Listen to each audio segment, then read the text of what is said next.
Okay, so, yes, the face. I look like that one fish, you know, that one. Yep. I want to speak about the only healthy fear that I think anyone should have, and I learned it the hard way. And it is the fear of misalignment, the fear of God. When people say I'm a God-fearing Christian, the way they understand it is that you are not living through God's way. If you're someone who calls the higher power the universe, the only fear that you should have is that you're not listening to the words of the universe, because clearly the universe is seeing the bigger picture and it's telling you what to do to get to the best place possible.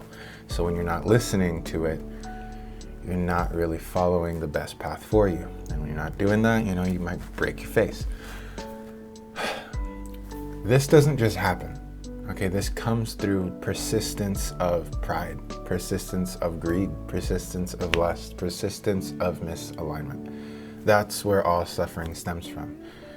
People who are obese, who are suffering through, a plethora of health issues, they're going against the grain. I'm sure every day they wake up and think, maybe I should drink water today, maybe I should start exercising today, but they decide to continue their cycles.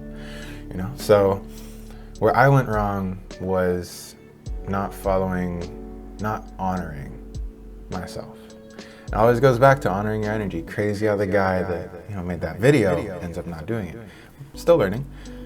I wanted to give you guys a practice, which I was going to call how to breathe, and it was going to be in turn these 3 different breathing techniques that all kind of mesh together, and then the mental aspect of the practice, the physical practice, so you can navigate life consistently in alignment. And when you are out of alignment, it can just be a quick adjustment rather than this, whole ordeal of suffering. And what happens in it is the breath itself becomes your guide. It's no longer logic or emotion. What the proper logic and the proper emotion comes about through the decisions you make through the breath, because everything just feels better. So you decide to go that direction. Let me give you an example. So I had, I'd been planning to do this. I had been meditating. I had been learning the techniques. And for about 2 to 3 days, I just wasn't really applying the effort or the time to do it when I had the time and energy to do it. Instead, my pride came up, and I thought I knew what was best rather than what the internal compass was giving me. I was telling myself, no, you gotta get up, you gotta go exercise, you gotta go shower, you gotta go get to work quickly, you gotta do all these things. You cannot rest until you do this, you cannot rest until you do that. And it was like I was staggering the whole time, because I had these weights on that were telling me to just calm down, to just slow down, and to not have to prove anything to myself, to not have to chase money, to not have to chase these accomplishments so I can feel complete. Slow down, realize you're already complete, and through this feeling of fulfillment, what sounds best to do? Don't make it a action of necessity because you feel empty and you need this thing before you can actually feel happy and do what makes you happy. That's completely wrong. But that's how I was living. And it was so much easier to live that way because I wasn't with my breath. I was so in my head. I was so in the tornado of thought and trying to navigate through that the answer was right under my nose. It was a little silly. And so I went home, and I was like, okay, this is where I'm gonna get right, and I see my family, I have a good time with my family. The next morning I wake up, and I had eaten out of my diet, it was my choice, but I was a little restless over it. Again, same theme, restlessness. And restlessness leads to you needing to do things before you can actually calm down. Because, I need to smoke before I can calm down. No, I need to go to work. I need to get all these projects done before I can calm down. I have to do all these things before I can calm down. That's restlessness. You can even call it anxiety. So I was like, I gotta exercise. I gotta go for a long walk. I gotta get a bunch of water in me. I gotta flush things out. And what my body was telling me is, no, just relax. Like, yes, do the exercise. Take a shower, do all this stuff, but don't rush it. Don't try and induce this inner fever to push everything out. And so I finally get to the walking portion of it, and I was in a fasted state. I could feel my blood was flowing. It was no longer concentrated in the lower organs. It wasn't in my stomach, wasn't digesting anything. And this is great for breath work, because when you do this and you do some of the techniques that I'm going to give you, the blood can really concentrate up in the brain. And when the blood concentrates in the brain, your sense of the body disappears. The mind quiets incredibly quickly, and you get into the download phase. You get into the incredibly creative phase. You get into that love phase. You get into deep alignment.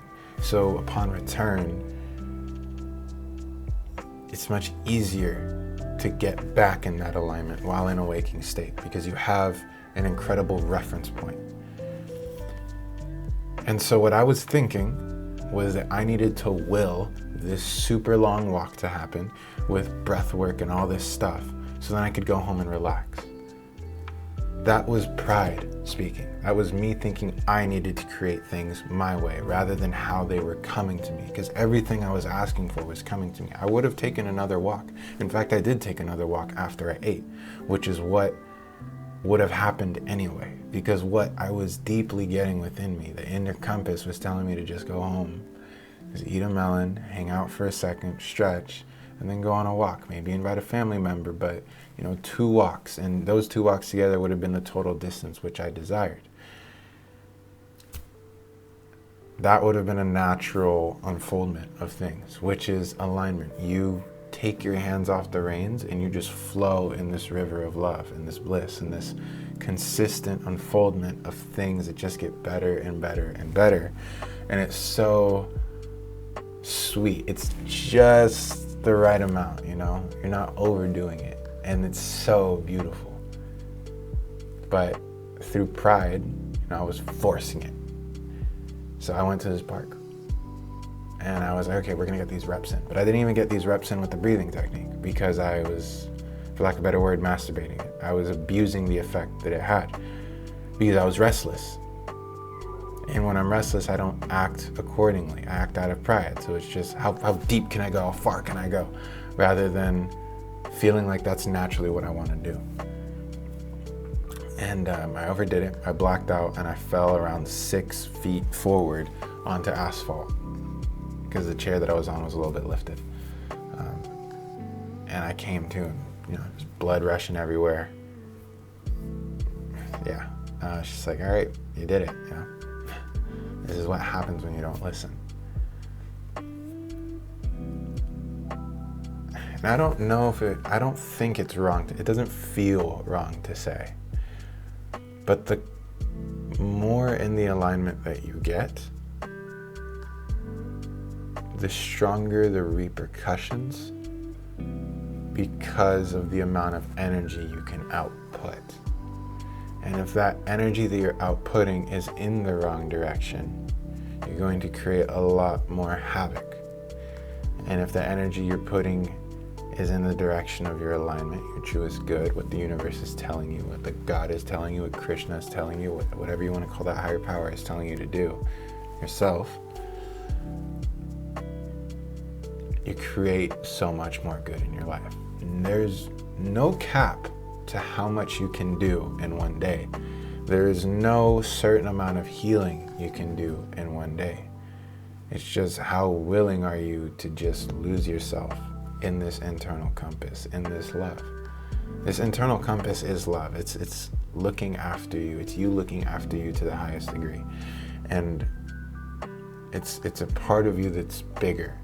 But again, it's you. It's a part of you that isn't so concentrated in the body. However, through this breath work, through being wholly present, it's like conjoining that into the body. So even though you are wholly present in here, you're still ahead of everything, because you're seeing where everything is going before it's manifesting. It's you're experiencing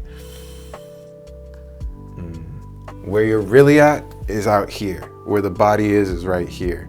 So it's like this. But whenever you get out of alignment with that, now you're over here and you're getting all the junk, but you're saying like, no, come back here. It's like a shield. I hope that last part made sense. But regardless, the only healthy fear you should have is being out of alignment. If I'm not in alignment, what type of chaotic stuff am I going to create? This isn't something you should stress out over, shoot the blood pressure up, freak out. It's just, I'm out of alignment. I should probably come back, and take care of myself and do what I know feels right and drop my pride and drop my greed and drop my lust and watch how everything that you wanted comes to you in a much more organic and complete and loving way. So, my name is JC.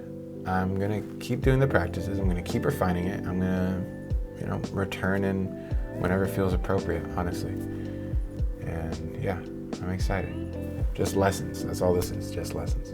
Love you guys. Peace.